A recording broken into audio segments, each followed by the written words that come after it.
Hotel, India, Echo, Lima, Delta, Shield.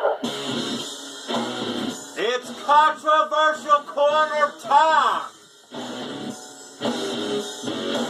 Once again, Sonny Suicide. With the king of controversy himself, Mr. Axel fucking Getting Draven. jobbed by fucking stars here. I am. Alright. Wrestling, what we're going to talk about in this particular episode. For those of you that watched the Money in the Bank pay-per-view last Sunday, it was an awesome event. Lived up to a lot of hype. Get to some key points. Damian Sandow winning the World Heavyweight Championship Money in the Bank ladder match. That was a surprise to me. I didn't see that coming. I thought maybe, Cody Rhodes or perhaps Dean Ambrose was going to win that, but I like where they're going with this because if you watch that match, Rhodes was posed to win that, and then right at the end, Sandow stabbed him right in the back. Now, a lot of people saying, oh, that's fucked up, Cody got fucked. It's a good thing in a way, because if you think about it, it can prolong a storyline between them two. Cody Rhodes can challenge him later on down the road for the briefcase. It's a good thing all the way around, because I know a lot of people have been talking about, and I have too, the way of that Sandow and Rhodes have been misused over the past few months. So this is a good way to push two great young talents into the mainstream. You also have the Ziggler-Del Rio match. I mean, those two, I'm not a big Del Rio fan, personally, but you put him and Ziggler in a match, and it's golden. It really is. And the way they ended it, AJ getting involved, it's going to set up for a SummerSlam match. I want to touch on the thing of our two guys, two of our favorites that are now finally, and this shows you WWE's been stealing our ideas. You got Brock Lesnar versus the man himself, CM Punk.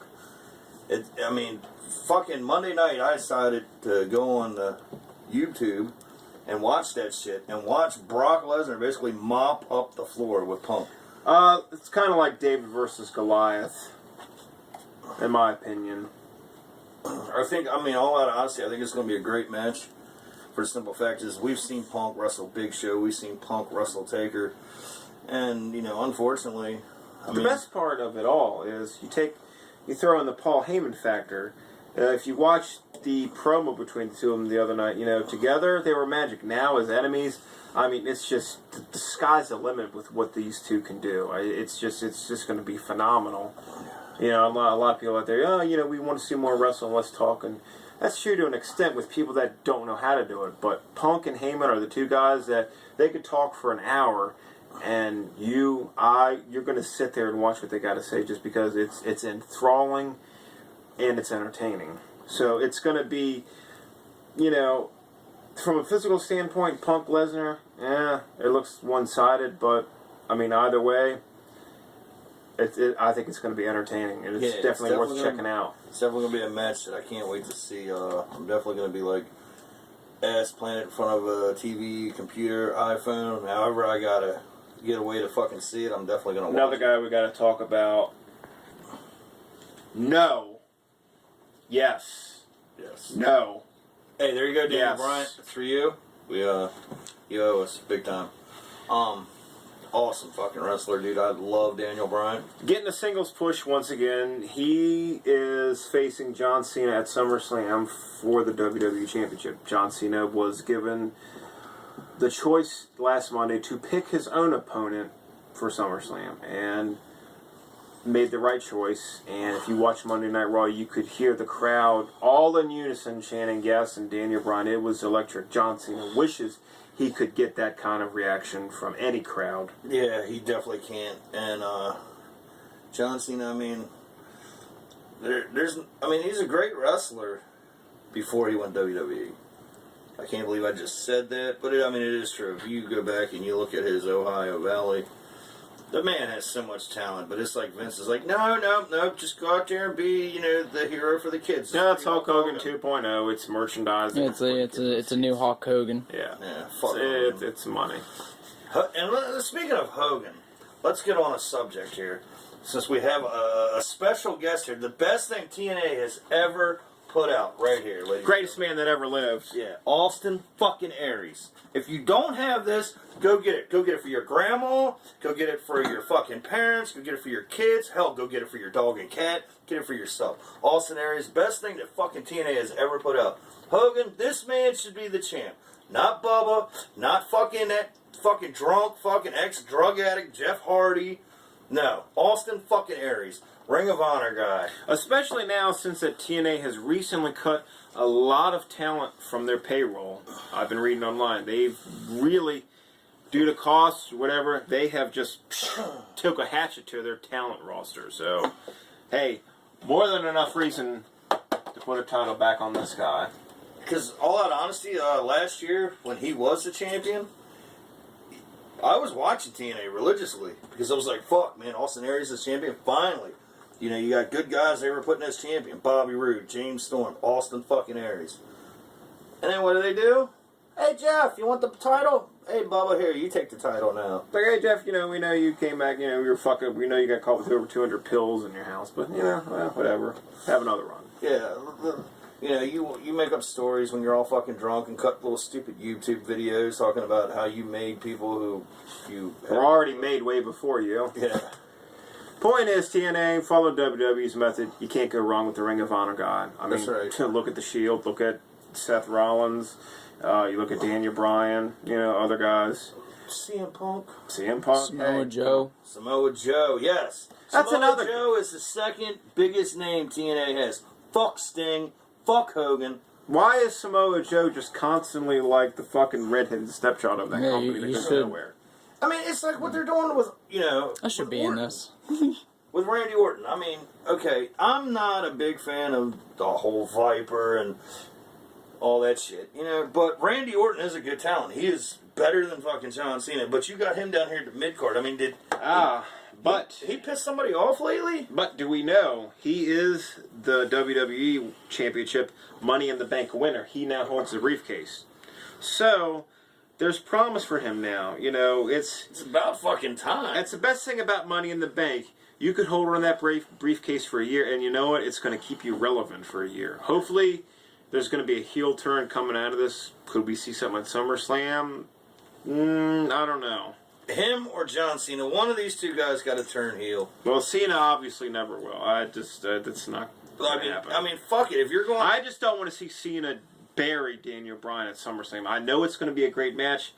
Don't bury that man. You know, I know, you know, the Mark Henry match this past Sunday was awful. I mean, Mark Henry, great heel, makes great promos in the ring.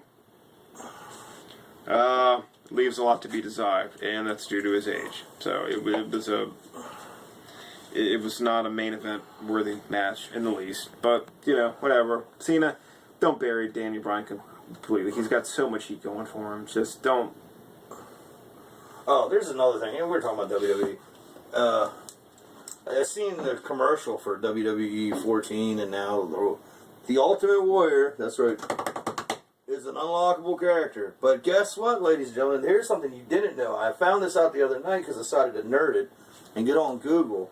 And I found an interview video with the Warrior himself.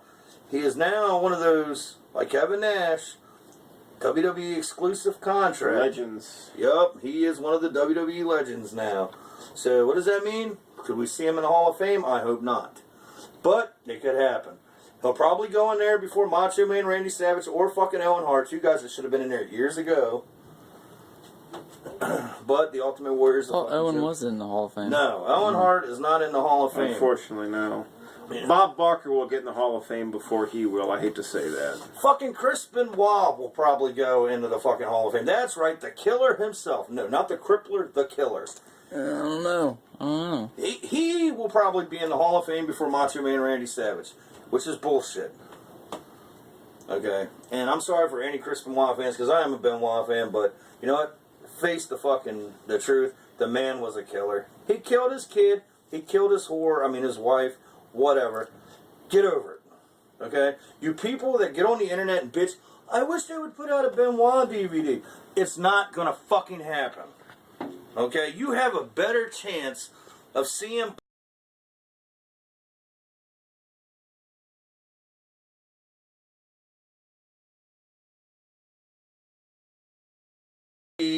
or anybody else, any other big major fucking wrestling company will put out a Benoit. Or you have a better chance of digging up Eddie Guerrero, Macho Man, Randy Savage, and Owen Hart and putting them in a match. A triple threat match at WrestleMania. Yeah. There's a better chance of that happening than a Chris Benoit Hall of Fame DVD thing happening. Yeah.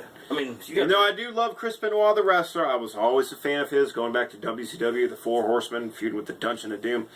Excellent matches with Kevin Sullivan. Dude, I remember watching Benoit on ECW. Yeah, there you go. Broke Sabu's neck. Yeah. I remember actually my first time ever viewing Benoit was Pegasus Kid VHS tape. Somebody brought over a bunch of guys from fucking All Japan. Super J Cup. And it was him. Jericho, I think. Too. Jericho was in it. Tiger Mask, which was Eddie Guerrero, for a lot of you who didn't know. He was in that. There was a few others. It's this shit, dude. You're talking about 15 to 19 years ago. Okay, I was a young guy, I was a teenager. But you know, that was my first experience with Benoit. But like I said, we'll never ever get to see that shit on DVD or Blu-ray. You know. Well, there is a DVD came out a few years ago. Hard Knocks, the Chris Benoit story. I think it came out 2004 or 5. Yeah, you can go get that on Amazon for $14.95. I found it. Please try to save me at least one copy because I do plan on buying it soon, so I can rub it in Izzy and Stain's face and say, "Hey, come on over and watch The Killer with me." Yes, he is a killer and murderer, but you know, did have a great career before that. But enough talking about The Killer. Let's get back on the important news. Let's talk about Ring of Honor. As you all know, the fucking big names of Ring of Honor have disappeared. You know, the Briscoes. Everybody loves the Briscoes. JMR. There's no evidence yet of them going to TNA or WWE. So please, people, stop asking the question. Nobody knows yet. The only ones that know is fucking Dixie, Vince, Jay, and Mark. Where they're gonna go. Or they could just sign again with Ring of Honor. We don't know. Let's pray to God that's what they do. Because if they go to either one of those other two companies, you can look forward to them being mistreated just like fucking Chris Harris was. But speaking of Ring of Honor, me and Sonny brought this up before. Matt Hardy and a bunch of the Ring of Honor guys are doing something special here in Baltimore soon, like a walkathon or something for children. So if you're definitely interested in that, look it up. Ring of Honor has a big thing about it. All you got to do is contact people at Ring of Honor. They'll tell you more about it. Definitely get involved. It's worth checking out. Yeah. Like I said before, me and Sonny Suicide will be there for the walkathon with Matt Hardy. We're probably actually a part of it just because of the fact that we have kids, and one of my kids is they're trying to say is autistic. And I have a younger son that is on the autism spectrum. So, yep. And so yeah, I mean, definitely check that out.